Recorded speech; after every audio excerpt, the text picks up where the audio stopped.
Hello, everyone. Rurikhan here, coming at you with another episode of the Cast. With me, as always, I have Aaron. Say hello, Aaron. Hi.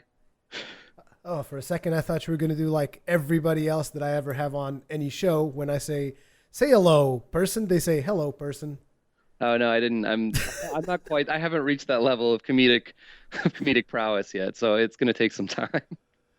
Okay, so as per usual, the Cast is that random podcast where me and Aaron just talk about a whole bunch of random topics in the gaming industry. And for today's first topic, I'm going to let you get started because you're a lot more involved, not involved, but informed about this particular topic than I am. So You mean I read the Polygon article? Yeah, it was really it was really impressive of me. that's Um, that's more than what I've done. I read So over 500 words, so I believe I'm the expert here. I wanted to talk a little bit about what happened. Actually, it's a week ago, so it's a little ways away. But the Phil Fish and Marcus Beer debacle, I guess that's what you would call it.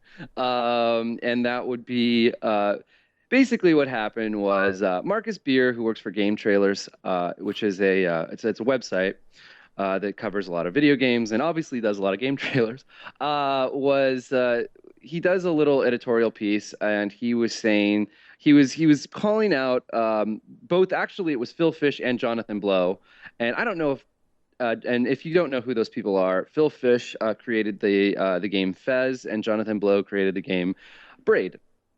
And I don't know if Jonathan Blow responded, but Phil Fish definitely did, because what he said was that um, I guess Phil Fish was not releasing any information about any of his upcoming projects, and he's been very unfriendly with media in general, and has opted to not do any interviews.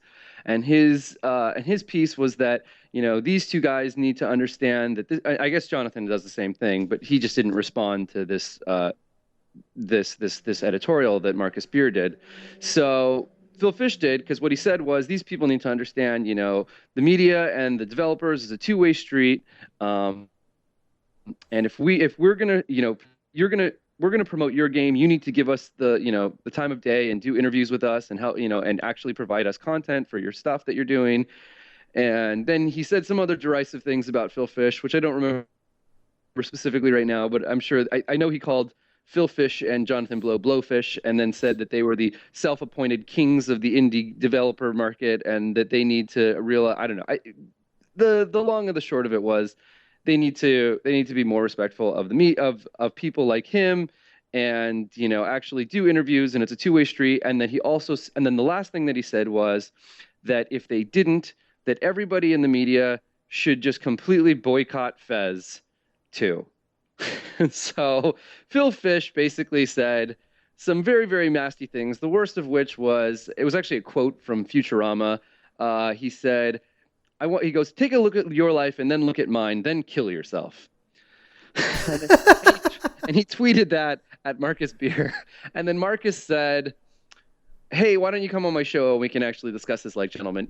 Albeit he was not being a perfect gentleman at the beginning, so I don't. of I, course, but and then Phil Fish, this just for context though, uh, this whole thing is happening on Twitter, right? this happening on Twitter, and then yeah, so it's really weird.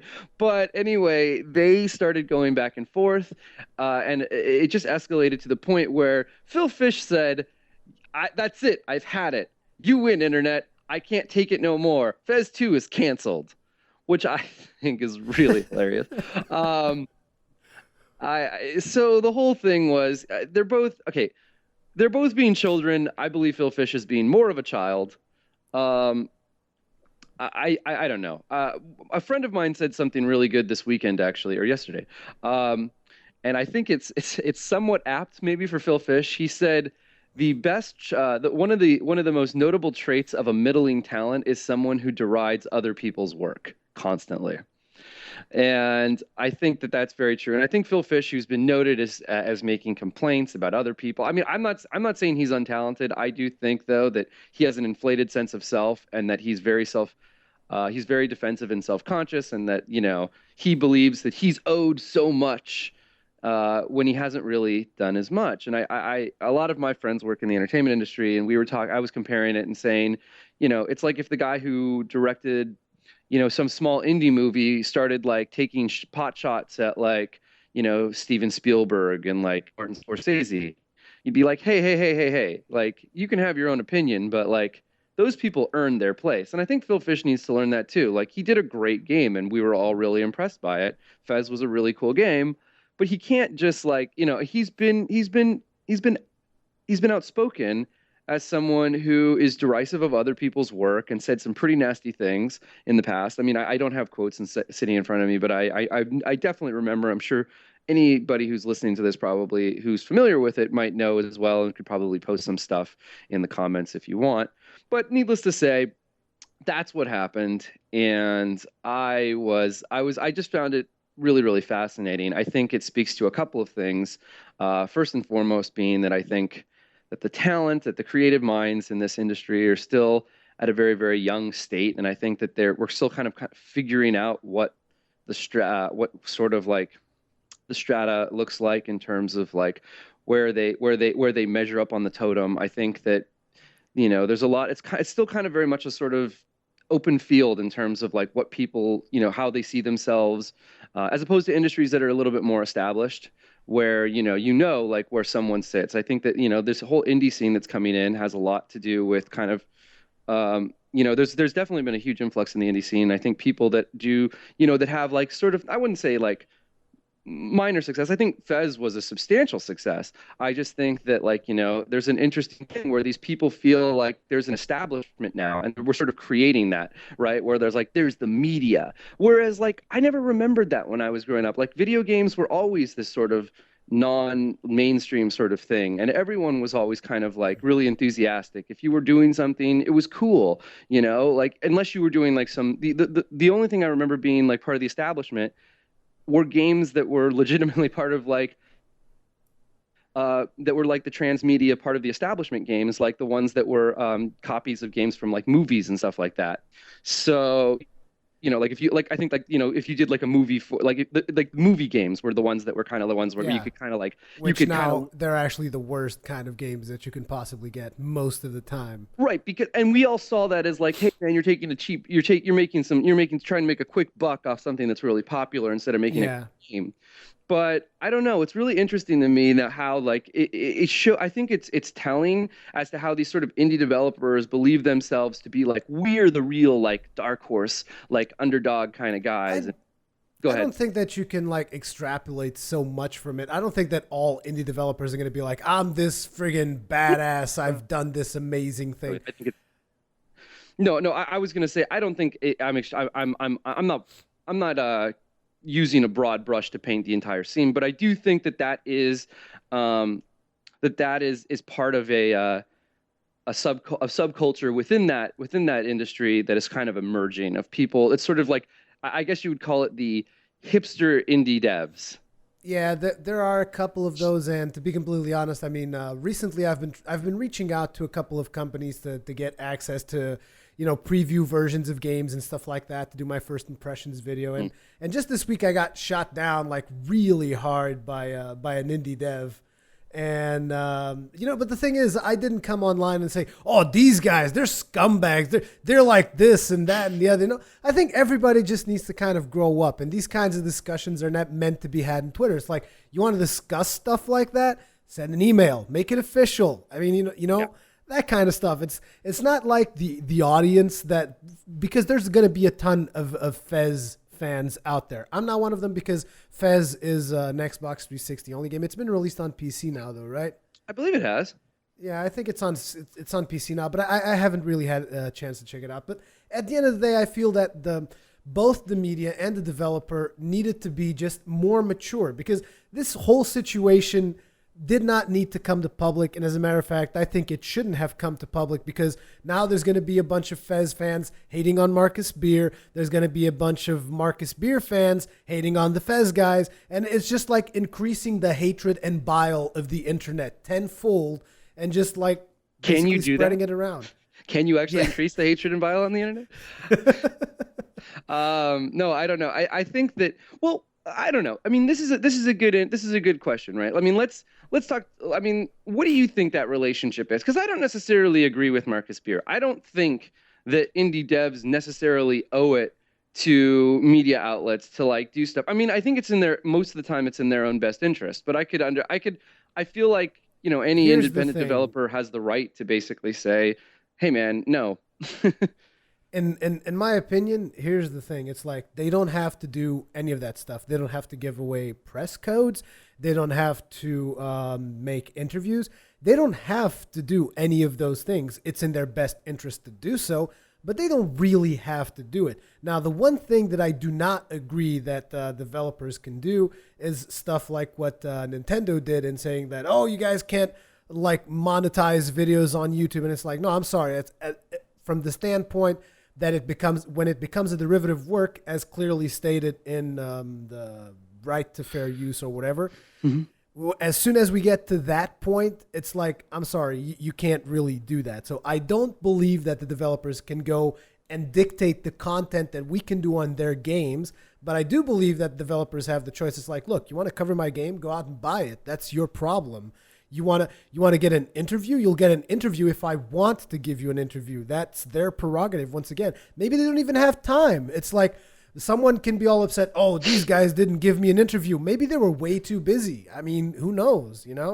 Or Yeah. maybe he was just being a dick. He's got a right to being a dick. It's America over there, right? It's a free country. If you want to be a dick, you can be a dick. Yeah, well, I mean, here's the thing. Like you and I both know. I mean, like coming from two different people that work with PR companies and developers and publishers, trying to reach out. When you get stiff-armed by a group, I mean, it's Which I just did. frustrating. Yeah, but I mean, I mean, part of me can kind of understand Marcus Beer's frustration. Like, I get it, right?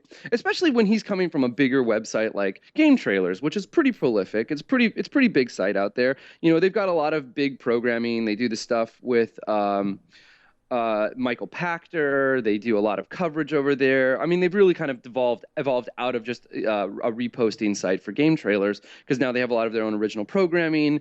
Uh, And they cover and all there's a the lot of big people out there. events and all They that do. stuff. Yeah. And it's great. I mean, so for him to come from that level, and I think there's might be a little bit, I think egos are clashing definitely, but I think Yeah. that I can also kind of understand and I can sort of sympathize with that a little bit, that to come from that level and then to just be stiff armed by some dude when you're like, dude, you made Fez. You're not the world's greatest thing since sliced bread. Like, why are you being so difficult about this? Here's the thing Yeah. though. I can sympathize as well. I totally can sympathize, especially being in the position I am. Like if that was to happen to me, like I was trying to get an interview or I was trying to get a code for a game or something to actually promote the game, I'm frustrated as well. Like I said, it just happened to me this week. But the thing is, you have to also be professional about it. You can't just like, Sure. oh, I'm gonna take it to the internet and it's like, oh, No. screw this guy. No, no, no, And it's definitely like, not. Yeah.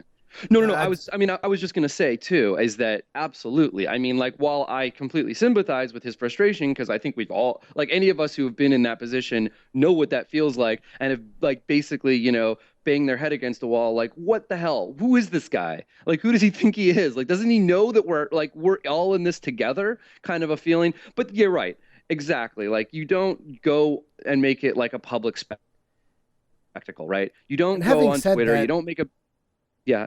and having said that, I actually just made like a public statement not so long ago, but it was kind of different. I think I consider it was kind of different. It was about the Monster Hunter Frontier G being only in Japan, and I was like, because Different. fuck the Western fans, right? But I Well, guess that's a different thing. It's not like I'm attacking this one person. well, but here's the thing too, is that you've got to also keep in mind, like, I think it's fair to make critical statements about publishers and developers Yeah, when they do things that affect us as an industry. And I think I think the publishers have just as much right to fire back if they want to. If if people want to now, like, say, hey man, maybe Marcus Beer is not the right place to be or whatever, like, I mean, they have a lot more authority, they have a lot more power, these publishers and developers, in terms of, like, if they denied, I mean, it's somewhat masochistic for them to do it, because really it is kind of a symbiotic relationship between it is. between the media and the coverage and stuff and the publishers out there. But I don't know. My whole thing is that you're right. He crossed the line when he went out there and made it a big thing. I think that people within the industry who have had to deal with Jonathan Blow and Phil Fish know that like they're kind of both very prudish about sort of the way that they disseminate information and give interviews. But at the same time, like I think that's one of those things like in Hollywood, there's a lot of like when I came from the entertainment world, for those of you who don't know, and there's a lot of like things that you just know about certain directors, know about certain actors, know about certain writers that like people just know they're difficult to work with or what have you. And they do a pretty good job in Hollywood though with keeping that pretty much out of the main, the public eye.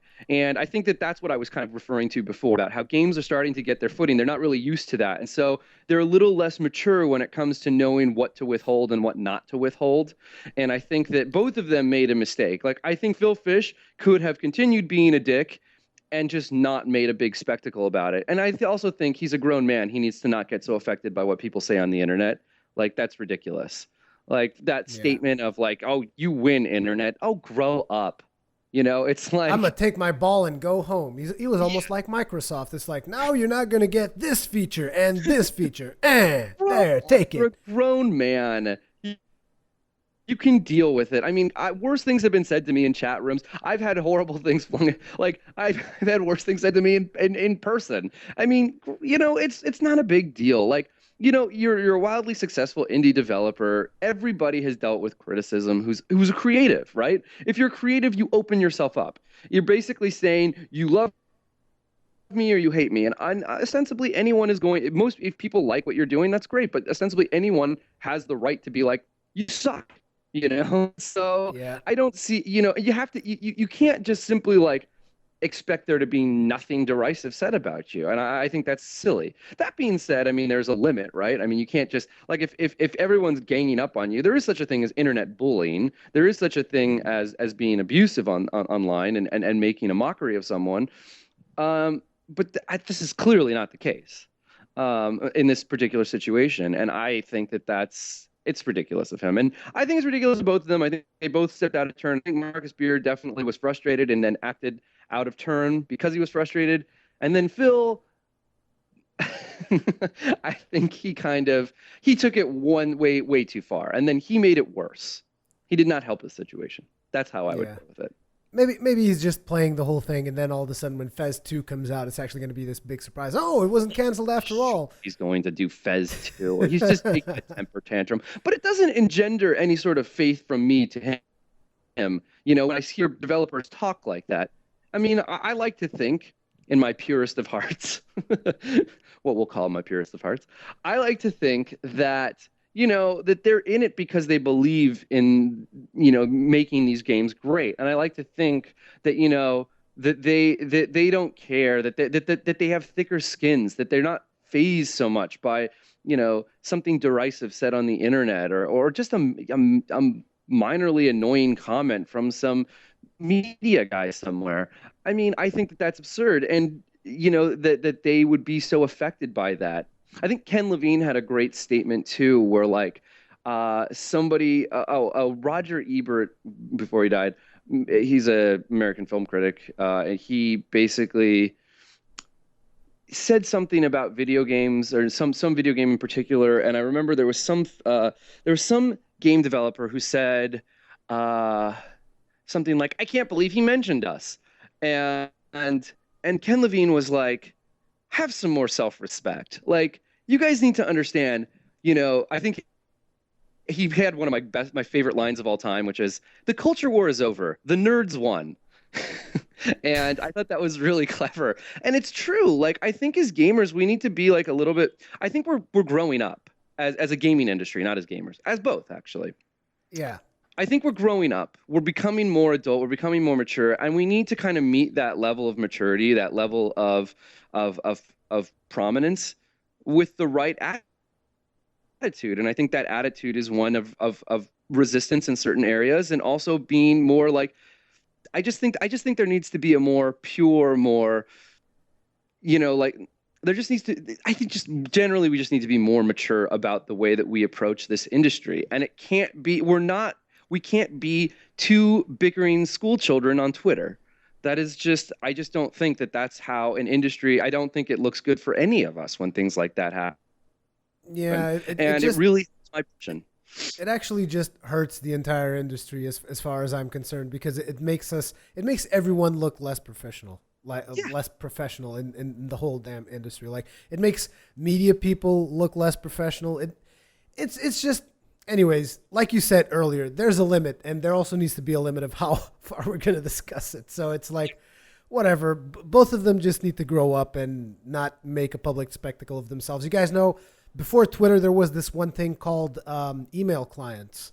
So you guys might want to consider using that next time and just have your bitch fest over there. Yeah, and with email, it was really nice because you would send it to someone directly, and the only person who saw it was the person you were sending it to, and apparently all of the United States government. So, so it was very private. Yeah, it's very private so long as you don't mind the United States government going over your No, email. they just want to know what you're saying and make sure Which, you're not trying to which like hurt reminds me, everyone. you remember that email I sent you yesterday? Man, we got to be careful about that stuff. Yeah, Just saying. exactly. No, but seriously, I know. No, I think it was Uh, it's pretty good. It's pretty good. It did make traveling difficult for me, but all good. But yeah, so that's the end of that's kind of my take on this whole situation. yeah. I'd like to see more maturity from especially from indie developers, especially ones that grow to prominence like that. And I think Jonathan, I don't know much about Jonathan Blow other than he's kind of a hipster dude, but and he's a little bit pretentious. But I kind of I don't know if he said I could be wrong, and someone can correct me. I don't think he made mention of this or made a big spectacle of this. Good for him. Good on you. Don't do that. Don't make a big Yeah, deal about this kind of thing. exactly. Don't get involved. You don't need to throw your feces into the mix. Okay, so the next topic we had to discuss is the reveal of EverQuest Next. Now, I know that you didn't. Did you pay much attention to it at all? I think you I only only saw. heard about it. I know what it is. It's gonna be like, right? It's basically like a kind of It's a Minecrafty next sort of thing where like gen. everyone No, just no, no, no, no, no. It's a next gen MMO. So this is the very first thing that we got to keep in mind. It's a next gen MMORPG. So this particular title, for starters, it's like this. There's several types of combat that you can have in an MMO. There are several types of questing that you can have in an MMO, spawn points, all kinds of things that actually add up that form that particular MMO that you happen to be playing or that someone is developing. And the stuff that they've announced that they want to do for EverQuest Next is as far as I'm concerned, it seems to be pretty mind blowing. Is where we're getting here because for starters, you have a beautiful art style, but then again, that's going to be debatable because a lot of people don't like the cartoony look because it does have a little bit of that cartoony look. But to be completely honest, I like that art style.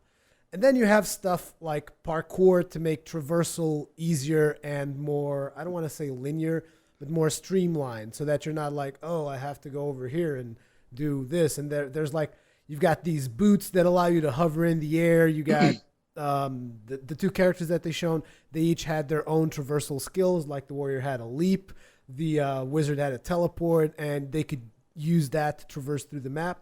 But obviously, the stuff that pretty much blew everybody's mind the most, I feel, is the fact that the whole world in EverQuest Next, or at least a big majority of it, is going to be made of voxels. And that is where the Minecraft bit that you were talking about comes in, right. which is the fact that everything in the world, according to what the developer said, is going to be destructible. Most likely, I don't think that the major cities are going to be able to destroy everything around there unless there's a special event going on.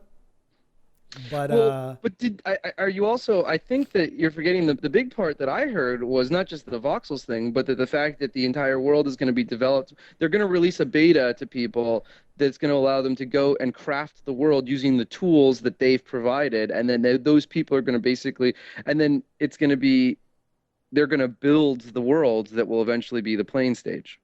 That's what I heard.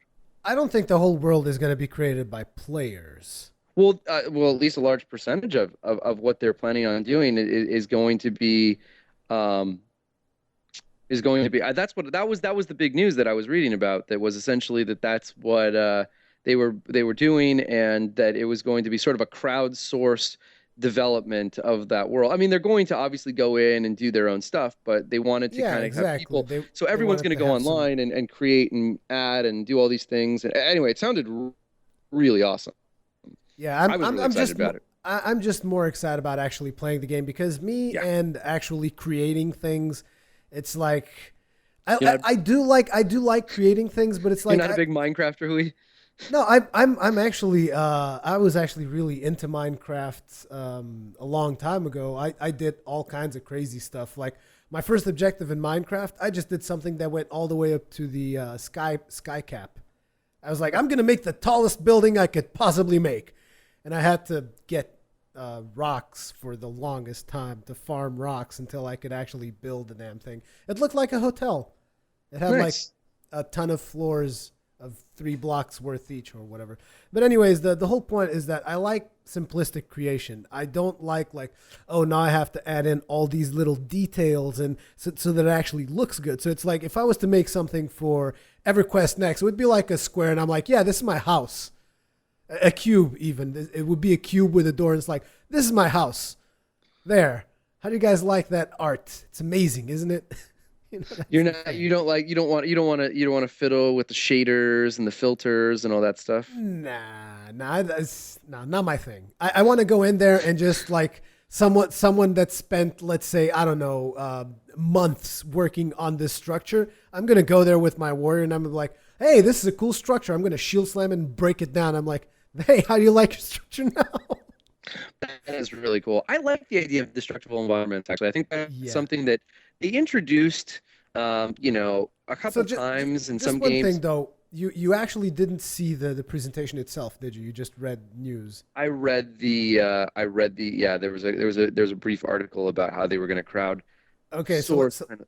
so let me just tell you how they kind of shown us the destructible environments because I think it's going to blow your mind and you have to go back and see a video of it or something because Oh, I even will, me sure. describing it is not going to be able to actually show it properly. But what they did was they had this fight where they put the two characters that they had. They had the wizard and the warrior. The warrior is actually like this lion race. I'm not familiar with the previous EverQuests, so I don't know. It's I didn't play them either, but I mean, everyone that I've, all of the people I work with, everyone I know, they love EverQuest. They're always all up in the, they always all about it. So, okay, but so there's this lion, which is the warrior, and then there's the human sorceress, and they're going about through the scenery. All of a sudden, this like rock elemental starts forming, mm. and they start fighting the rock elemental, and then you see the rock elemental kind of like charging up an attack with his right fist, and he just smashes the ground,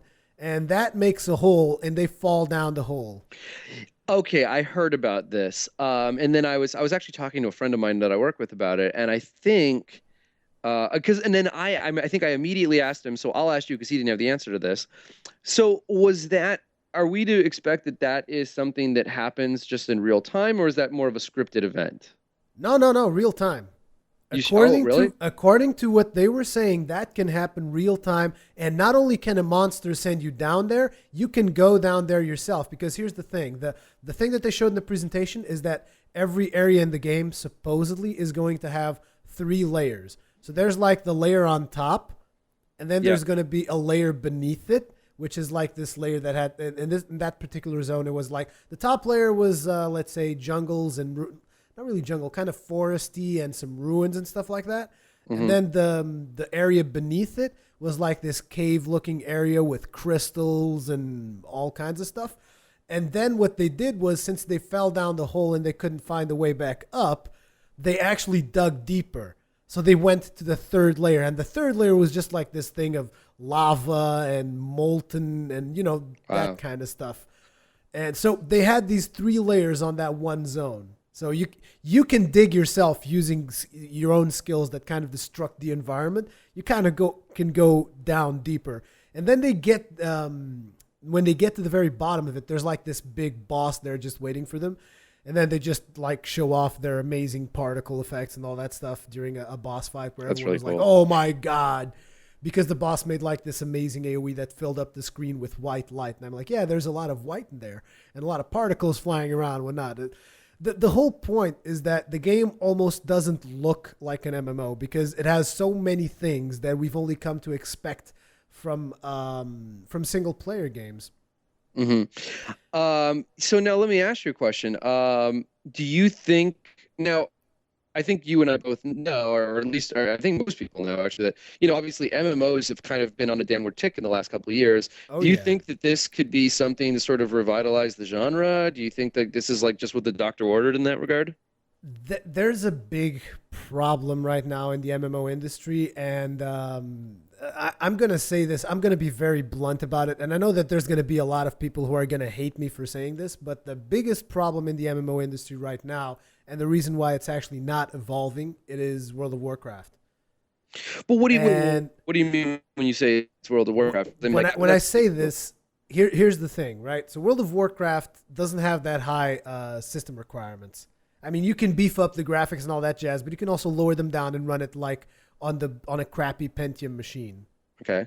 Like not a really big processor, not a really huge. You can even run it on Intel graphics cards. You know, Sure, the but, crappy ones that.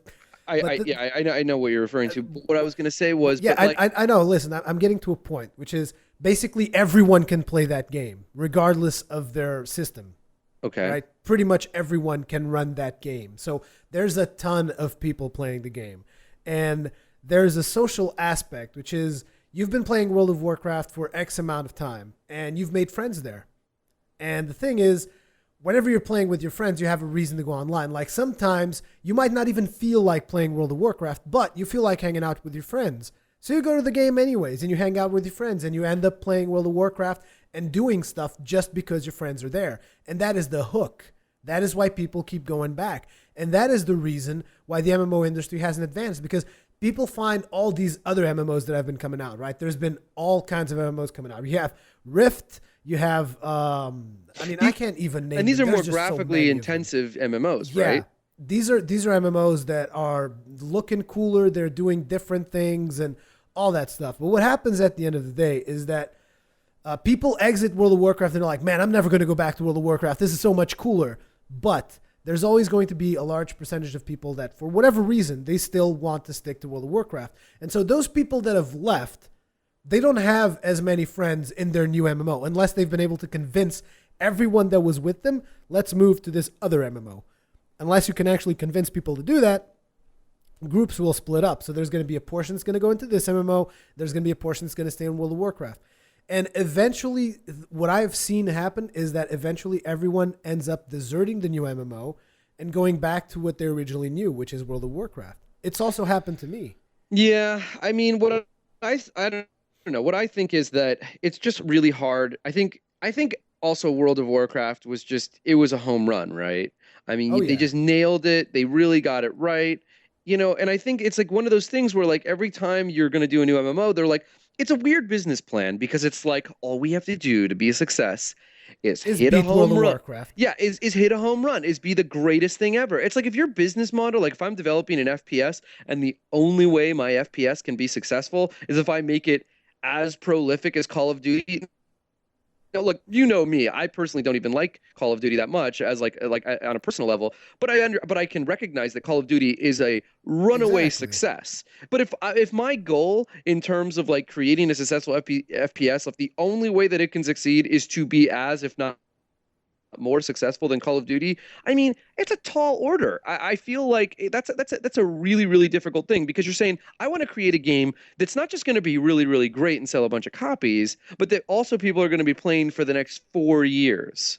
I mean, games like that just don't happen that often, and I think that that's probably that part of the problem with MMOs is just it's is simply their design is this idea of like hey, we're going to create a game, and hopefully in 4 years people are still playing it.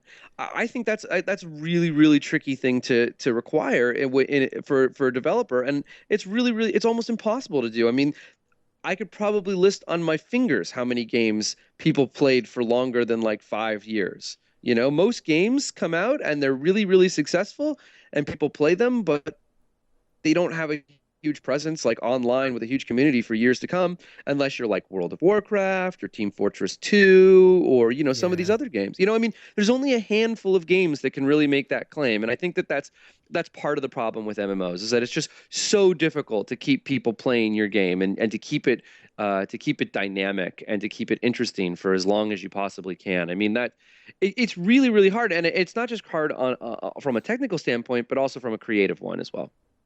And the thing though is with EverQuest Next, they have a large fan base, which probably a They big part do. of that fan base is currently in World of Warcraft. But there is the possibility because So they're going to run uh, into the same issue. no. Here's the thing: there is the possibility that there are those people that also migrate from MMOs in kind of a bitter way because it's like, man, everybody's left the MMO that I was playing, so now I guess I have to go over here and do this. And there are most likely going to be some bitter people in World of Warcraft because I was bitter when I was playing World of Warcraft on my the last time that I played World of Warcraft. I was bitter because I was just bored of the game. Hmm. And there's bound to be a lot of people that are bored with it. Now, EverQuest Next, I mean, just the EverQuest franchise still has people playing. And as far as I'm aware, I don't think that EverQuest is free to play right now. I think that there's still people paying a monthly fee to actually play EverQuest and EverQuest 2. Wait, Now, I'm is not that is 100% it sure. still an active community, EverQuest Oh, 2? I thought yeah. that interesting. Like, I I'm mean, pretty sure. And there's active communities in Ultima Online. oh God, do you remember Ultima? I That never was really hilarious. played. I never really played on an official server because I was too young and my parents would refuse to pay for so that I could play a game. Yeah, it was But like I did play on pirate servers and stuff like that. oh, that's an interesting thing though, because yeah, Ultima Online was the World of Warcraft of its day. And by the way, that day was like I think 1996 to like It was a to long time like ago. 2001. Yeah, it was a good long while ago. But it's funny too because that was the kind of the World of Warcraft of its day, and it was the most graphically not impressive.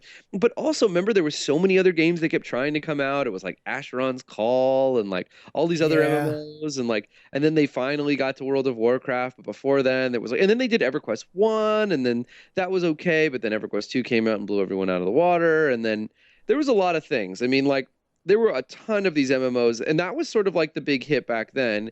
And I don't know, maybe this new EverQuest is going to be the big hit now. I would love to see it. Now, out of curiosity, is it just going to be for PCs or is it going to be on the Well, consoles as well? I feel like they're kind of it trending in that way, but maybe I'm wrong. it is being worked on by Sony Online Entertainment, so I wouldn't be surprised if it would come for the PlayStation 4. I would be Gotcha. somewhat surprised if it would go to the Xbox One. But before someone starts crucifying me, I would be more than happy if it went to Xbox One. I'm all about like give it to everyone, let everyone play. Like I don't want any exclusives anywhere. I want everybody to play anything. So Yeah, that is my philosophy on games. So I know that a lot of people are going to be like, man, goddamn Sony fanboy. No. Look, I want everybody to be able to play it. So, but you are but also a Sony fanboy. fine, whatever. Just kidding. I mean, I'm not saying because what you said. I'm just saying in general, you are incredibly biased. No, I'm just kidding. I like the way that you actually managed to keep a straight face while you say that. Like I'm just saying that in general you are incredibly biased. Yeah, and you hate dogs and old people and children. No, but Just cats, just cats. I actually do and like cat. dogs, You, but you, oh, really? You don't like dogs? no, I like dogs. I don't like cats. Oh, okay, good. Okay, but You're the right. yeah, I know. But the thing is, they have a lot of cool features that up until this point nobody's done them. Like for instance, the whole destructible environments Yeah, thing that's in an pretty MMO. cool. It's like people said, oh, we've added destructible things, and it's like this building that after you shot something at it, it changes, and now it looks like a pile of rubble. I wouldn't really consider that destructible. I mean, you shot something at it, and now it's a pile of rubble. No, destructible is the way they're doing destructible. That is the way that you can actually say this is a fully destructible environment. So they have that, and then they also have something which they were talking about, and they didn't go into too much detail with this, but I thought it was amazing. Like, you know how in MMOs you have spawn points, right? So you have like this little, let's say you have a village of orcs, like the guy was saying in the presentation, right? You have a village of orcs, and there's just a whole bunch of orcs there. And whenever someone goes there to do a quest or whatever, they go there, they kill all the orcs, they go away. 5 minutes later, the orcs are back there, right? Or if you play DC Universe Online, you see them as you're walking away. Yeah, that will also happen on a normal MMO. But anyways, Yeah. what happens is that what they're trying to do is they're saying they're not going to put orcs in a specific spot in the world. They're going to like release orcs into a zone, and orcs are going to have like their own AI. So they're going to look for places that are not very well guarded and where people will eventually go to, and so that they can try and gank people and stuff like that. That's really cool. And they will set up shop there. And if someone goes there and kicks their asses, they'll like go away. They'll go someplace else. You know, they'll leave that place and they'll set up shop somewhere else in the world where they feel that it's safer. That's the kind of stuff that they're talking about. And I was like, whoa. And then they said, but it can also happen that like you go into a forest and you kill a whole bunch of goblins, and the goblins were living there. And then the goblins, they can either leave, or the Goblin King can be pissed off and he can send just like hordes of war at you just to kind of get revenge for the people you killed. So there's so many cool. dynamic scenarios that is just like, that is ridiculous. If they pull that off, that is ridiculous. I mean, look, I have the highest of hopes for that game. I really hope that it does amazing. I would love to get into it. I would love to find an awesome MMO that I could just sink my teeth into. And then I would also like to, not just because I like having a life outside of video games, but I think that no, but I mean, I know how I am. Like, I'm just gonna be like, I'm like, oh, it was nice having friends. But I don't know. I mean, like, I'm super excited. I think it sounds like there's a lot of promise to that game. I really want it to be awesome. My biggest fear, of course, is every time they always talk of these huge, amazing, cool, awesome features in a game, I'm always like, I always get way too excited, and then they happen, and then they're not as much as I thought they were going to be, or people don't take advantage of them, or it's not exactly what I thought. So I don't know. I'm always skeptical about this stuff. It's the whole, I call it the Project Ego syndrome.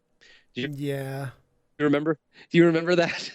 So back in like 2002, I think it was, before Fable came out, Peter Molyneux, originally the game was called Project Ego, and it was like, I think it was a PC game, right? And it was really impressive, and he talked about this whole amazing world where like your character could, like, if he planted a seed, you could come back in 5 years and it was a tree, and if you got hit with a knife, you would just form a scar, and all these crazy things. Anyway, it sounded amazing. Build your own world and meet people and do all these things. And this was Peter Molyneux before we knew that Peter Molyneux does this all the time. Just for time. my personal curiosity, do you know what was one of Peter Molyneux's first games before he became actually like well known in the industry? Populous? Well, yeah. Did he do Populous? He did do Populous. Okay, then you're even further ahead than me. But I was going to talk about Black and White. Oh, he did. Well, he did Black and White. Black and White was fantastic. He also did Magic Carpet. Black and White was something that I thought was friggin' amazing. I never played Black and White 2, but Black and White 1, I actually played multiplayer with a friend of mine, and this was hilarious because we both had our creatures, right? And so we engaged in a fight at the very start of beginning to play the game. Mm-hmm. We engaged in a fight. I beat up. He had the monkey. I had the tiger. I beat up his monkey, and that sounded really bad. But hey man, what you do in the privacy of your own game sessions is between you and yours. So okay. Anyways, my tiger beat him up, and by the time that we were about to finish the game session, 5 in-game years had passed, and like his monkey still had scars from the tiger in the face. So this is, and I thought that was amazing. It was really cool. So like, let me explain something. When I heard Peter Molyneux, well, like that's what I was saying. Like, not to get into a Peter Molyneux tangent, but just to get into the whole idea of like people like blowing up features and them not turning out as supposed to. But so like when that's why that black and white was the reason that I thought Project Ego was gonna be amazing. And I was like so excited. And I was like, you guys don't know who you're talking about. This is Peter Molyneux. He did black and white. That's the most amazing game ever. And then of course that game became Fable 1. And then I was like, oh, never mind. And then I put all my faith into him again. He said Fable 2 is going to be all the things we told you Fable 1 was going to be. And I was like, okay. And then he's like, and it was, by the way, that is the best Fable game, but it's just hilarious. So this is my experience with these games. I always keep myself at arm's length from this kind of stuff because I don't want to get too excited. But that My being my said, most recent experience would be with Guild Wars 2 because okay, I was ridiculously hyped about Guild Wars 2, and Guild Wars 2 is an amazing game. Don't get yeah, me wrong; it is definitely an amazing game. I loved it, and then it's like a simple feature that was missing in that game completely started turning me off. Like the one feature, one thing that they could right? have done, and they still haven't done it. No, No, group finder. I A mean, group finder. Because here's the thing, they have some of the coolest instances that I've played in MMOs. They have some really cool instances. The problem is you have to do something which I hate, which is you have to go into town and say, oh, I'm looking for so and so for this dungeon. And you just sit there and you wait until you find like 4 people who have the time to do that one dungeon. And it's like you could just easily make a matchmaking system like all tons of other MMOs have those. Just a matchmaking system that it can even transport people automatically into the dungeon so that people don't have to spend half an hour traveling from the city to the dungeon. And it's like, it doesn't make any sense. Why would you not have that? And it started turning me off from the game more and more to the point where I don't even play it right now. but you know what I've noticed is that like when you get really hyped for a game and there's like one thing that they make, like for me, it's like sometimes it's like fighting games, for instance. Like I heard something was gonna be put in there and then it's not, and then I'm like, it's cool. I'll make do. I'll just play it without it. And then like the more you play, you're like, man, I really wish they would have put that in there. And then you Why, start going why, on why message boards. didn't you do that? Why didn't Why? you do that? Why? Now I'm really upset about this. And then it just like I'm like so now I like just try to keep myself always at arm's length whenever these. You just get bent out of shape out of It's it like for it's that what I'm stuff. You're like, it's what I'm doing. oh. It's what I'm doing right now with Watch Dogs. I don't want to get excited for that because I'm like nope. I'm like I don't want to like I'm like I refuse to allow myself to get my heart broken. But I'm not saying by the way bad The things about gaming Watch Dogs. industry has hurt me so much in the past. Uh, I can't deal with it anymore. I'm too fragile. I'm too fragile. Be delicate. Oh man. But But yeah, yeah, so, I'm extremely excited about EverQuest Next. It's like I'm always looking for a good MMO to play, always, like permanently, because I can never be satisfied with the MMO that I'm currently playing. So I'm always looking for the next big thing when it comes to MMOs. And right now, out of everything that's on the market and has been announced, and like, because you got the Elder Scrolls Online, you got some MMOs that have came out like Firefall, you got a whole bunch of MMOs just running around there basically because they're just struggling to get people to go in and play them. And I'm probably the most excited than anything else for EverQuest. Evercube. Evercube is a great game. It's brought to the people of Cube Fighter. I don't know. But the EverQ, Jesus, what? Ah, man, I'm stuck on that. EverQuest Cube. Next. EverQuest Next is the one I'm most excited about. EverQuest Cube. Anyways, let's move It on. could be Cube. It could be EverQuest Cubed. It could be EverQuest Cubed because that's you put a little 3 when you're doing a number cubed. So when it's EverQuest 3. 3. Oh. So it's EverQuest Cubed. Look, there you go. You win. You've cracked the code. I Done. did. I got it. You win 9,000 internets. Voxels. Okay, moving on. The next topic that we had to talk about was a game that's about to be coming out. Yeah, that's correct, right? That's Yeah, released. it's about to be released. Payday 2. Okay. So, have you played the first Payday? No, I didn't pay the.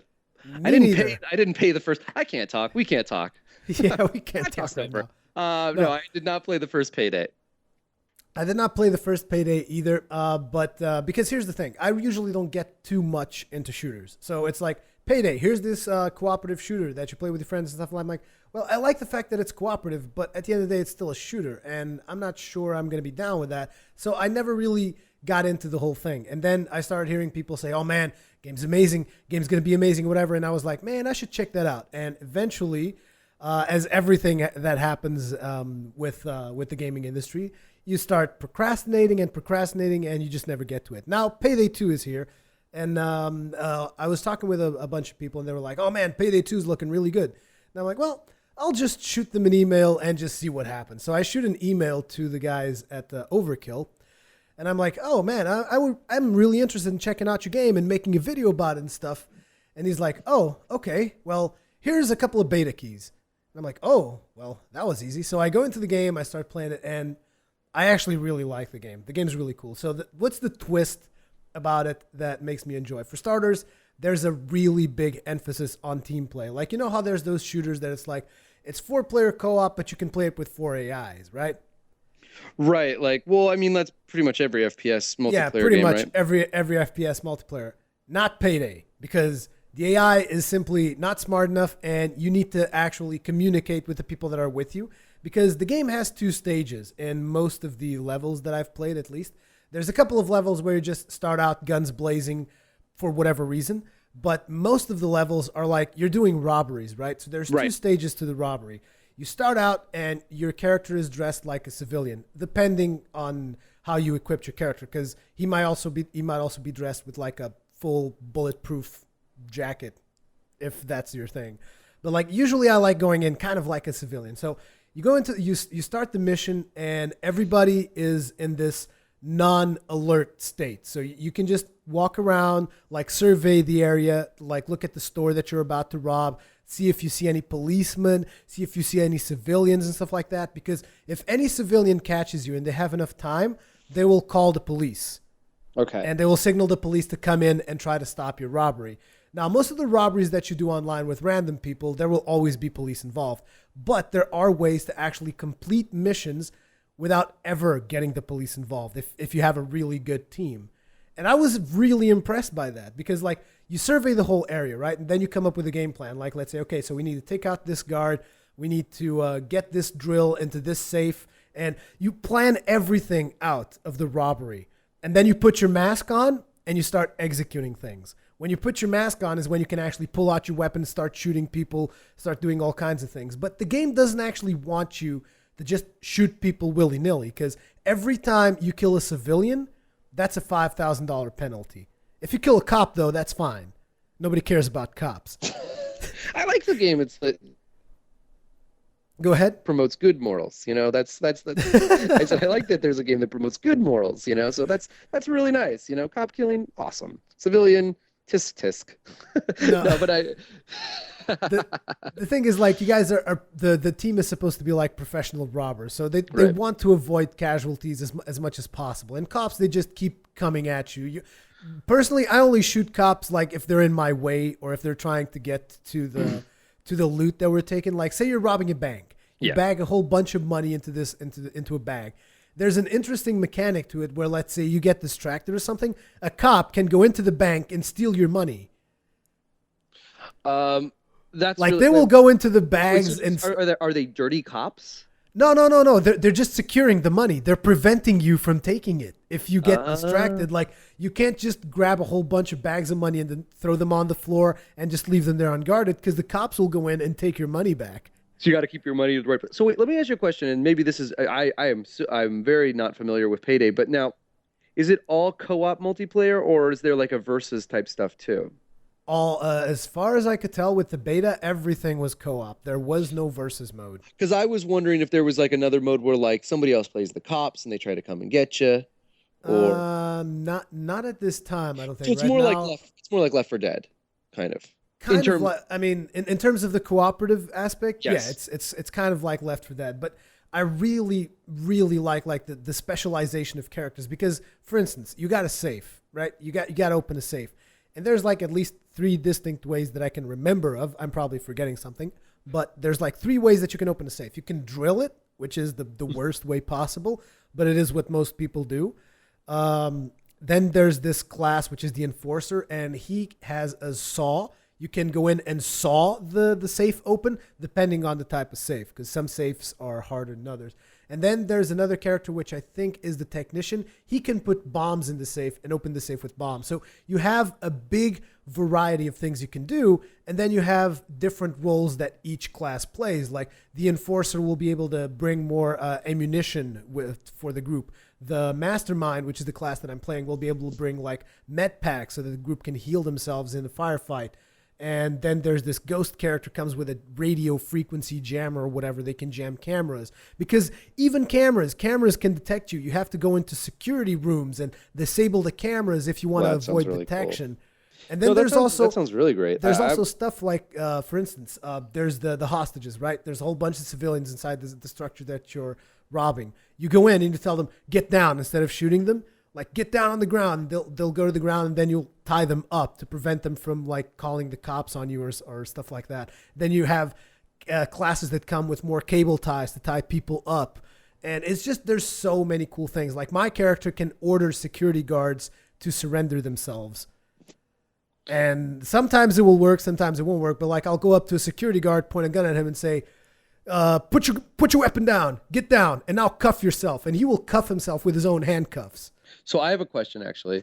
When you're doing these robberies, are there any like civilians that try to play hero or anything like that? It's weird. I feel that a lot of the stuff that I've gotten from civilians might be because the beta is still a little bit glitchy with the AI. I mean, they don't try to play hero, but they'll try to call the cops on you if you don't pay close attention. And then there's just some civilians that plain ignore you. Like, I've had to kill civilians simply because they weren't listening. Like, I'd be running up to someone with a gun in their face, and I'd be like, get down. And he'd be just like, keep walking away in panic. And you think those are just glitches, right? Not like either they're glitches or maybe they're intentional, kind of to force you to kill those civilians, because at some point you have to accept a certain number of losses. Like me and a team of guys that I was playing with, we've had to kill civilians every now and then, even in stealth runs, because they would just not listen to our commands. We'd be like, get down. And they were like running away. It almost seems like they're in panic and they can't even hear what you're saying. So they just keep like trying to run off, like ignoring you. And then you just shoot them in the face and they die. But there you go. Easy solutions. Yeah, there's easy solutions for that. But I really think that Payday is going to be a really, really cool game. Yeah, and that's going to be coming out for all the consoles as well, I believe. It is? Oh, yeah. Eventually. If it's not coming out for the Xbox 360 and the PS3, then it's definitely coming out for next-gen stuff. So I think it is. The first one did came out, so it would make sense. And the graphics are not like suggesting that it's going to be super next-gen. Like, the graphics aren't bad, but they're not like mind-blowing. They're good. They fulfill their purpose, because the point of that game is the gameplay experience. I don't feel that like, oh, if it only had more pixels per inch or this shader technology, it would be so much cooler. No, but it's like it sounds like, I mean, it sounds like you know, kind of like Left 4 Dead. You know, it's about that experience, that cooperative working together, trying to get out of from point A to point B. I mean, completely different gameplay style, but that same kind of thing where it's more about the experience of how you guys cooperate and work together. I like that, actually. I mean, I think, you know, they did a poll a while ago, and I think they were asking people in terms of like multiplayer, like what their preference is, and by like a large margin, I think most people said like their favorite types of multiplayer was co-op, which was really kind of eye-opening, because I always thought like, I mean, I think we're just kind of jaded by the fact that there's so many like, you know, Call of Duty type FPS multiplayer match type stuff, like, you know, which really it didn't come from Call of Duty, but it's that kind of like thing that I always think is like, oh yeah, that's what people want to do when they play multiplayer. It's just like run around and running gun fight. Team deathmatch, things like that. Flag. But I think that like, and when they say cooperative, I think they actually mean like people that like to do like in Dead Space 3, there was the option to play the game with cooperatively with another person. And I think that's what people like. I think if we can create more cohesive experiences like that actually incorporate cooperative play in a really unique and interesting way, it's going to be, I think it would be way more interesting than, I mean, because I think deathmatch is just so boring. I mean, sometimes it's just plain old good stupid fun. But you know, like if we're trying to advance, you know, multiplayer and make it something that really, you know, facilitates something that's intriguing and interesting, especially for people like me that generally play single player games, I think that's really the so it's actually exciting. I'd like to hear. I definitely do want to follow up on more of Payday 2. It sounds like really a cool idea. So that Yeah, sounds interesting. it definitely piqued my interest. So the next news that we have is, well, news topic, whatever, Topic. is the Breaking stories. breaking stories. Yeah, it's Breaking, like I breaking actually news. don't have a lot of information about this, but it is the fact that apparently Santa Monica is working with someone from Battlestar Galactica in a title that is not God of War. I believe his name is the guy that's working with him. It's Michael Angeli, I think, and that was announced at Comic Con. I want to say And wait, what are they doing? This is a game that's they're from Santa Monica. working on a new When you say Santa IP. Monica, you mean Sony Santa Monica, Sony Santa Monica because Santa Studios. Monica is a city. Yeah, I know. I mean, I assumed since we're talking about games, it's like people are gonna get it. It was Santa Okay, Monica Sony Studios, Santa Monica. but Got it. they're working on a new IP. It's not God of War. He said that the IP was unannounced, but I was like thinking maybe they were working on The Order. Although it doesn't make a lot of sense because The Order is not really going to be sci-fi. It's going to be more steampunk. That's the Yeah. vibe that I get from it, anyways. So I don't Well, it could know. be, I mean, he's not pigeonholed to doing one or the other, but yeah, that sounds exciting. I don't know anything about that, so I think we will. I mean, I'm definitely excited for anything that comes out of Sony Santa Monica Studios. To be honest with you, I mean, I think that they've got a stellar track record, so I'm excited to find out what that is. Um, I don't know. What so you think? I mean, we don't really know anything about the order other than that one quick trailer, right? Yeah, there's nothing about The Order other than that one quick trailer. So if they decide to, like, I don't know, implement some kind of time traveling or something, then sci-fi could become a big deal. But I don't Yeah, know. That's just so. It's like I'm what do you call it? Grasping at straws at this point. yeah. I'm like reaching. I'm basically reaching at this point, and I don't know. But I just thought we should mention it because No, it's we can start a definitely reason to be conversation. So excited. I would be interested in hearing it. If anybody you guys know any more about what's going on with Sony Santa Monica, or if you have some news articles that you want to let us know about, please post that in the comments below as well. I'd be interesting to find out more about it. I might just try to pull some of the contacts from my previous interview and see, hey, what the hell are you guys working on there? And they're gonna be like, shut the hell up. Don't even talk about it. Well, they're yeah, they're I'm sure it's pretty much under wraps. But actually, speaking of things that got kind of not leaked so much, but I mean, I think we all knew that this was going to happen. But the guys that are doing that web series Mortal Kombat Legacy. Yeah.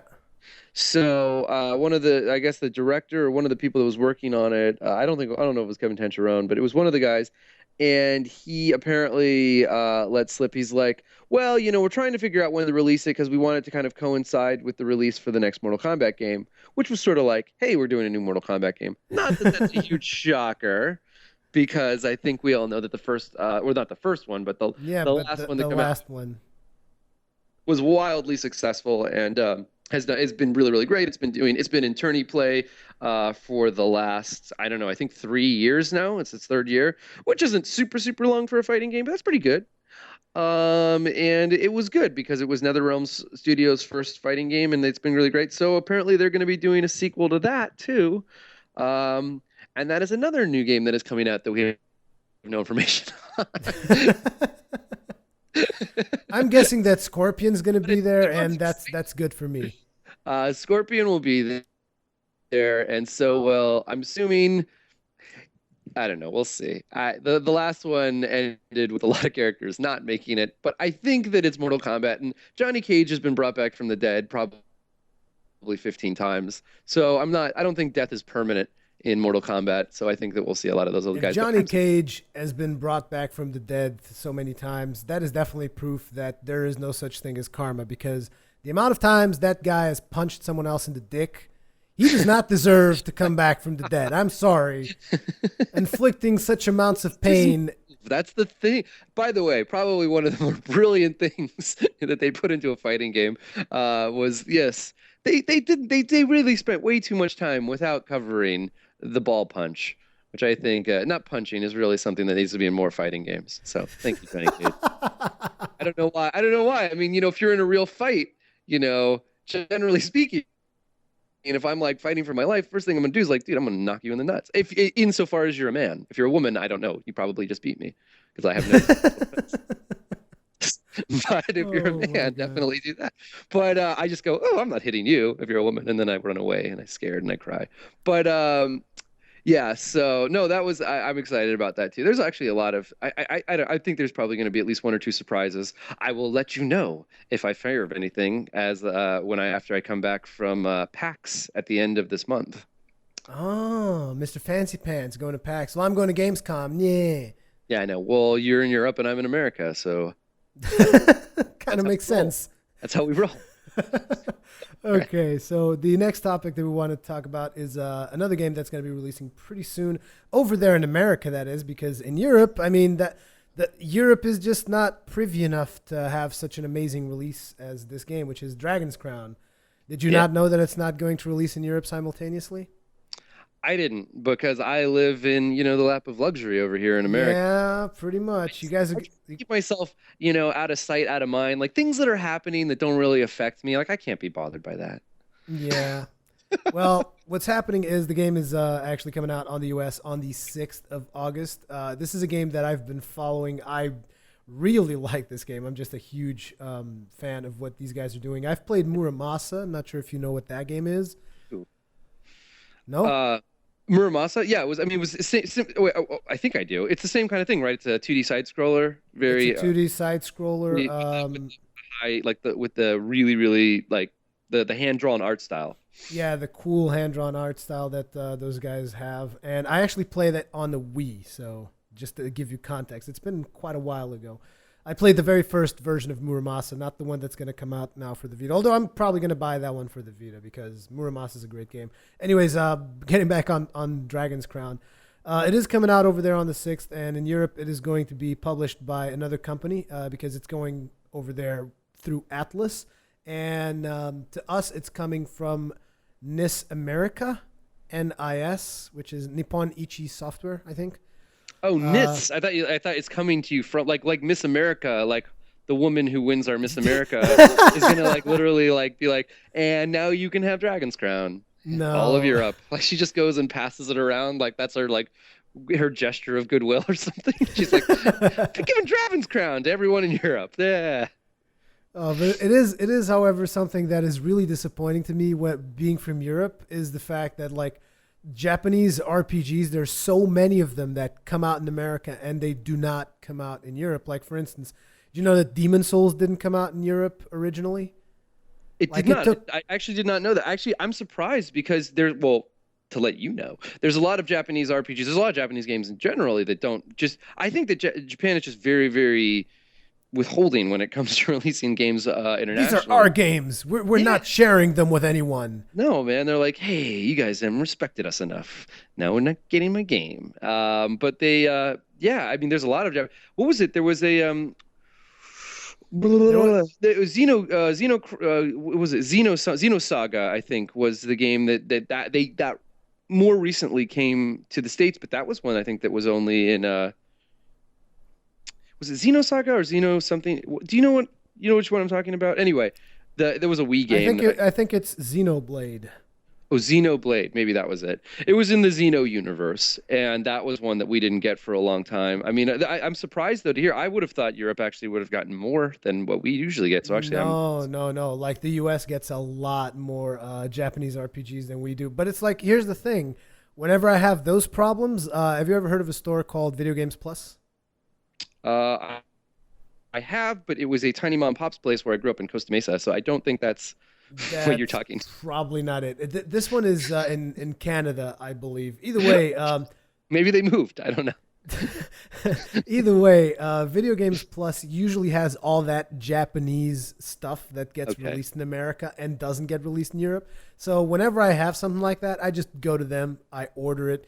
So I already have Dragon's Crown on the way, basically. So I'm happy with that. When I saw status orders shipped, and I'm like, yes, that's what I like to hear.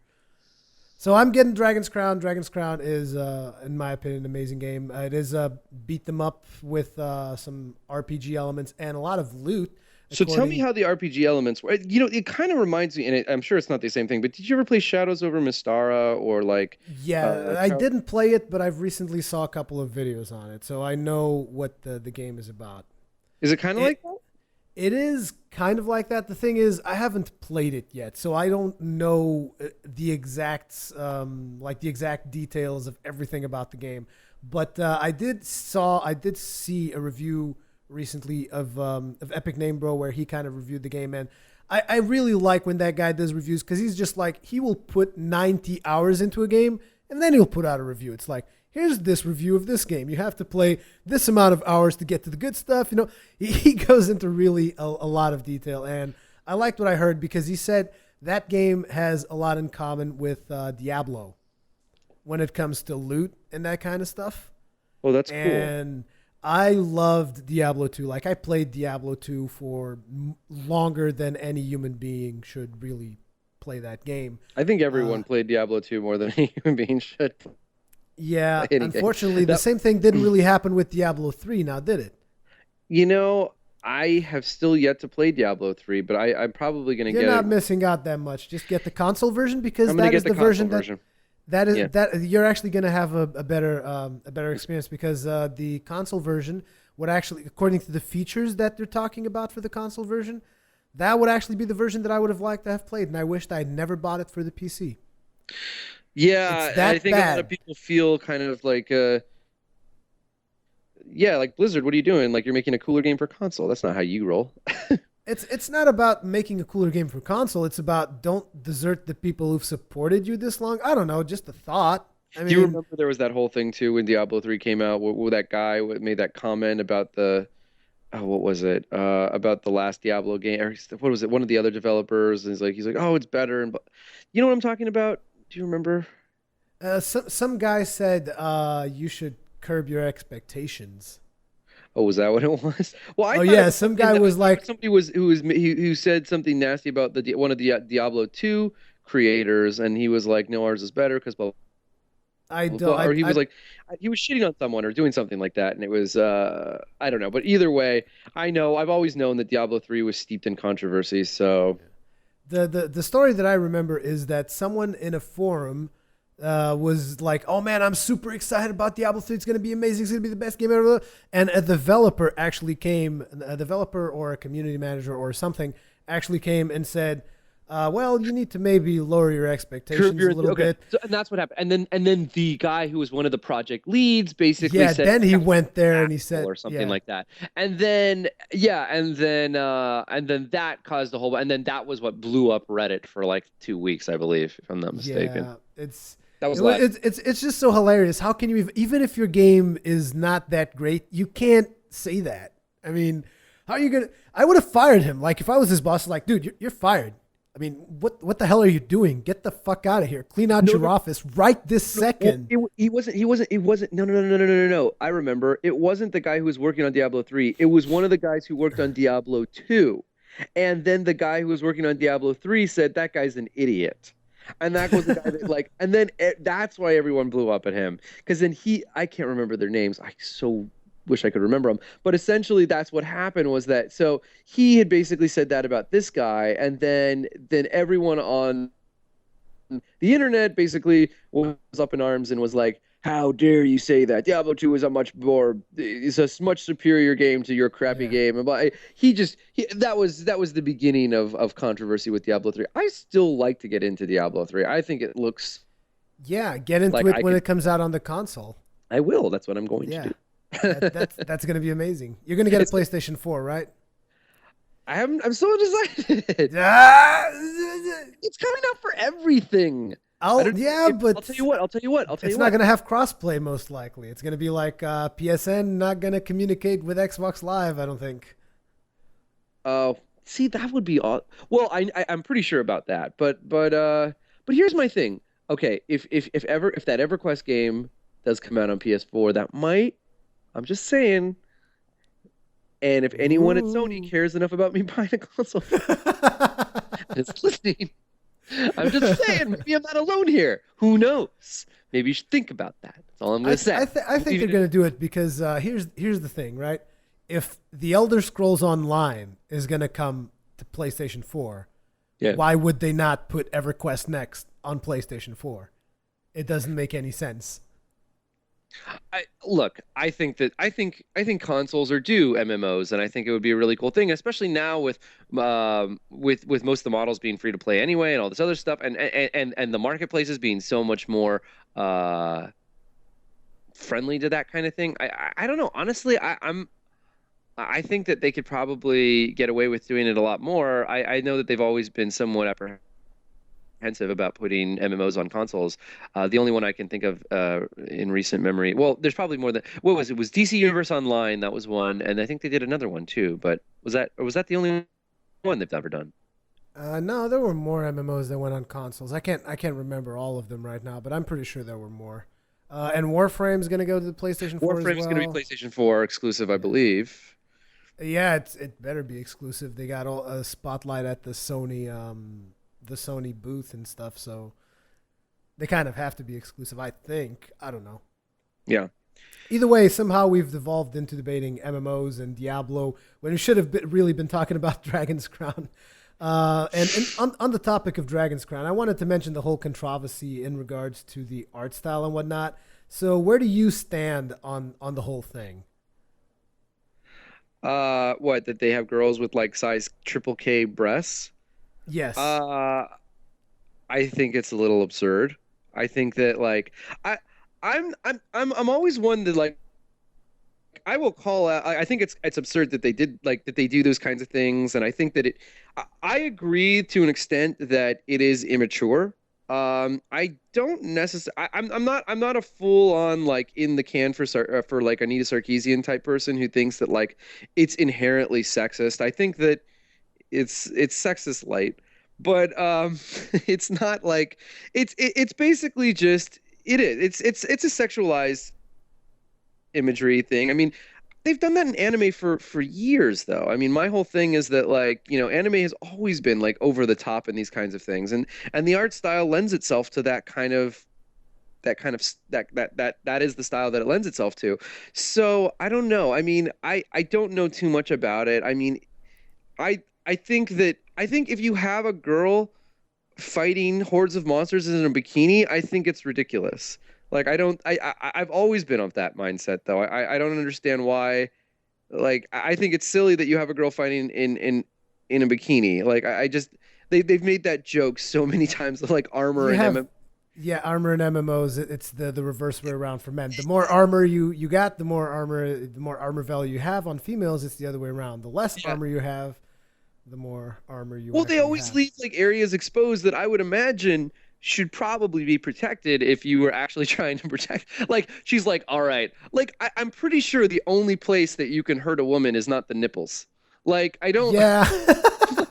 like no, everything else is fine. She'll live. Like it's make sure Just nothing hurts cover those precious nipples.